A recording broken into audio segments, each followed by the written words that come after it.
L-għada li l-beħ tal-passaporti f'Malta spiċċa kundannat mill-Kummissjoni Ewropea, il-Ministru Owen Bonici għala għajneħ għal-konklużjonijiet ta' dan ir-rapport.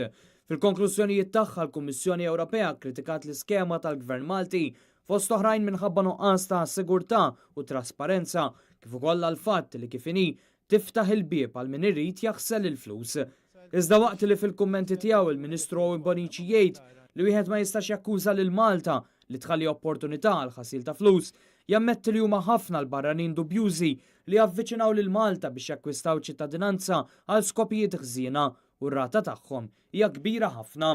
Ma tistax tajt illi l-IIP ta' Malta jagħti opportunità għal ħasil ta' flus, ir-rata ta' nies li ngħidulhom le li nsabtulhom il-bib f'wiċċhom hija kbira. Fid-dawl ta' dan ir-rapporti, il-Bulgarija diġà ħabbret li se twaqqaf il-beħ ta' ċittadinanza minkejja li l-iskema Bulgara meqjusa fost l-aqwa li jeżistu.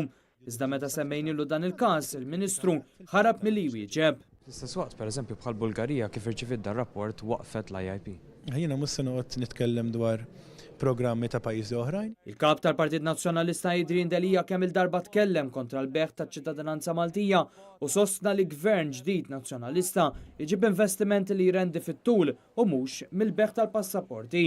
Fil-fatt Idrin Delija kien qal dan anke l-Kummissarju Ewropew Vera Jourova waqt laqa f'Malta f'Ġunju li għadda.